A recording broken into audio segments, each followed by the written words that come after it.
मैं आपको ये बताना चाहता हूँ कि आप यहाँ पे स्पॉट पे आए हो, आप खुद ही देखो कि किस कदर यहाँ पे जो एग्रीकल्चर ज़मीन को है उसको चेंज करके रातों रात यहाँ पे रेजिडेंशियल कॉलोनियाँ बनाई जा रही हैं। और अगर एडमिनिस्ट्रेशन से पूछा जाए कि इनका जो लैंड चेंज सर्टिफिकेट बना है तो एडमिनिस्ट्रेशन शायद ही इसका सर्टिफिकेट दे पाए कि इनकी क्या जो लैंड की टाइप है वो चेंज की गई है। लेकिन ये इसलिए हो रहा है क्योंकि ये अमीर लोगों ने कॉलोनियाँ काटी होंगी, कई प्रॉपर्टी डीलरों ने, कई भू माफियाओं ने काटी होंगी। क्योंकि भू माफियाओं के आगे जैसे हमें लगता है कि जो हमारी एडमिनिस्ट्रेशन है वो घुटने टेक के बैठी हुई है। जहाँ ये जो भू माफिया है जहाँ तो ये भाजपा से रिलेटेड है, ताकि इसीलिए मेरे को लगता है कि इन्होंने इनके आगे घुटने टेके हैं। क्योंकि ये कॉलोनियाँ अगर कटी थी, एक इनकी कोई वो होती है परसेंटेज कि इतने मरले से या इतने कनाल से ऊपर अगर आप कुछ करना चाहते हो तो उसकी लैंड की टाइप चेंज करवानी होती है। लेकिन आप देखो यहाँ पे कितने कितने कनाल में ये कॉलोनियाँ कटी हुई हैं और ना ही यहाँ पे कोई लेन ड्रेन सिस्टम इनका पास हुआ है। कल को अगर यहाँ पे घर बनते हैं तो मैं ये एडमिनिस्ट्रेशन से पूछना चाहता हूँ कि इनकी जो पानी की जाने की व्यवस्था है कहाँ से है। नहर में ये पानी फेंका जाएगा और ये नहर का पानी है जो हमारे किसान भाई यूज़ करेंगे और कल को उनको इससे जो प्रॉब्लम आएगी वो आज ही हमें देखना चाहिए कि ना कि उनको कोई मुसीबत आने वाले समय में आए। मैं मीडिया के माध्यम से डिवकॉम जी से ये अपील करना चाहता हूँ कि वो अपना एक स्पेशल यहाँ पे दौरा रखें और इन कॉलोनियों में जो हेरा फेरी की जा रही है, ये एग्रीकल्चर लैंड को जैसे बिना टाइप चेंज किए यहाँ पे रेजिडेंशियल बनाया जा रहा है, इसको अपने संज्ञान में ले, कॉग्निजेंस ले और जिन अफसरों पे कार्रवाई करनी चाहिए उन अफसरों पे भी कार्रवाई करें और ये भू माफियाओं पे भी कार्रवाई करें। क्योंकि एक छोटा सा अगर गरीब इंसान जाता है कहीं पे अपनी रजिस्ट्री करवाने या कुछ भी करवाने तो उसको घंटों घंटों दिनों दिनों वहाँ पे खड़ा रहना पड़ता है। लेकिन ये जो प्रॉपर्टी डीलर हैं ये रातों रात अपने घर पे बैठे ही कॉलोनियाँ काट देते हैं और इनके नक्शे भी काट देते हैं। ये नहीं पता असल में ये नक्शे पास हुए हैं या नहीं हुए हैं। बड़ा गंभीर ते बड़ा चिंताजनक भी लगता है विषय है। अज तुसीं देखो शहर होए भावें शहर दे बाहर होए एक भू माफिया जिहड़ा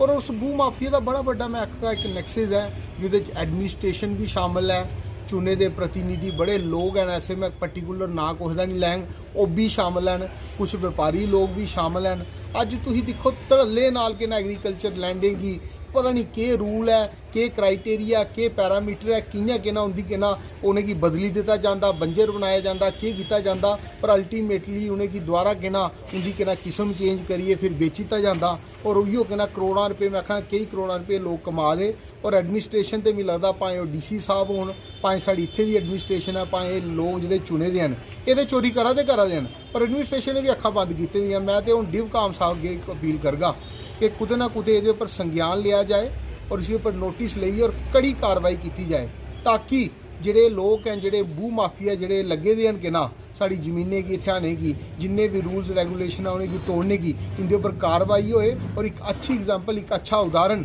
समाज ते के ना इसी सोसाइटी की मिले। ये मैं कामना करगा और डिवकॉम अगे यहीं के ना गुहार करगे क्योंकि इत्थे दी एडमिनिस्ट्रेशन इत्थे दे लोग जिन्ने भी चुने दे प्रतिनिधि हैं सारे मिले दे हैं। अज तुसीं देखो अस बड़ी के ना अस काउंसलर भी आए अं कमेटी च भी कौंसल च भी बड़ी बार गल्लां चुकने कि जिन्ने भी नक्शे अज तुसीं देखो साढ़े शहर च बड़े के ना ऐसी स्टेट लैंड्स हैं जिंदे पर धल्ले नाल कम्म चला दा आदे विकास हुआ दा और विकास तो हुआ दा इंफ्रास्ट्रक्चर क्रिएट हुआ दा पर वो इलीगल हुआ दा विदाउट के ना परमिशन हुआ दा MC कठुआ दी। हाँ एक दो बंदे की मिली भगत हो सकती अंडर टेबल ते उपर टेबल कुछ ना कुछ तो होना इं थोड़ी ना अज गरीब आदमी कोई मकान बनाता तो उत्थे कमेटी वाले पुजी जाते हैं पर एडी बिल्डिंग स्टेट लैंड पर बोला दी आ कोई बोलने वाला नहीं कोई आखने वाला नहीं कुछ होने की। हाँ DC साहब को जाने जाके ना तहसीलदार साहब कोहे को जाने आदे कौंसल का काम है कौंसल को जाओ तो वह अगे मिली भगत उत्थे पर मी लगता हूँ कुछ ना कुछ डिवकॉम साहब की भी ये संज्ञान लीए एक उदाहरण देना पौना एग्जैम्पलरी एक्शन इनके खिलाफ लाना पौना ताकि आने वाले टाइम कोई ऐसा माफिया और पैदा नहीं हो सके। कठुआ में सर बहुत सारी ज़मीन है, यहाँ पर कॉलोनियाँ जो हैं अवैध काटी जा रही हैं, अवाम में काफ़ी रोष है इंतज़ामिया को लेकर, तो सर किस तरह की कार्रवाई की जाएगी ऐसे लोगों पर? इसमें मैं आपको बता दें हम इसमें आपको कि जैसे लैंड रेवेन्यू एक्ट हमारा कहता है उसके मुताबिक हमें जब भी कंस्ट्रक्शन करनी है, अब जैसे हमारी नई अमेंडमेंट्स आई हैं उसमें सेक्शन 133 के तहत कोई भी आदमी कंस्ट्रक्शन करेगा किसी भी अपने रकबे में घर बनाता है या जानवरों के लिए वो शेड बनाता है, तबेले बनाता है जानवरों के लिए, या कोई और ऐसी एक्टिविटी जो सपोर्ट करती है आपकी एग्रीकल्चर प्रोडक्टिविटी को, तो वो 16 मरले तक हमारा 400 स्क्वायर मीटर जो एरिया बनता है उसमें वो कर सकता है कंस्ट्रक्शन वगैरह रेजिडेंशियल पर्पसेस के लिए। उसके बाद जो भी सेल परचेज होगी या कमर्शियल कंस्ट्रक्शन होगी, इसके अलावा जो आपको मैंने बताया 400 स्क्वायर मीटर के अलावा,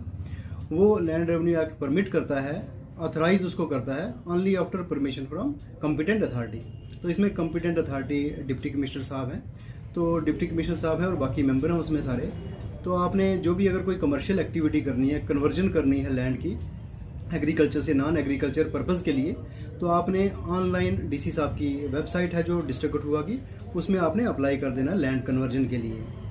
वहाँ से आपका केस जो है वो प्रोसेस होगा, एनओसीज आ जाएंगी अलग अलग डिपार्टमेंट्स की, हमारे से भी फील्ड वेरिफिकेशन रेवेन्यू डिपार्टमेंट से तहसील कठुआ से चली जाएगी डीसी साहब। उसके बाद जो भी आपकी फ़ी बनती है वहाँ पर डिपॉजिट करनी है आपने कन्वर्जन ऑफ लैंड की, वो करके जब आपको सैंक्शन होकर परमिशन मिल जाएगी आप कंस्ट्रक्शन कर सकते हैं।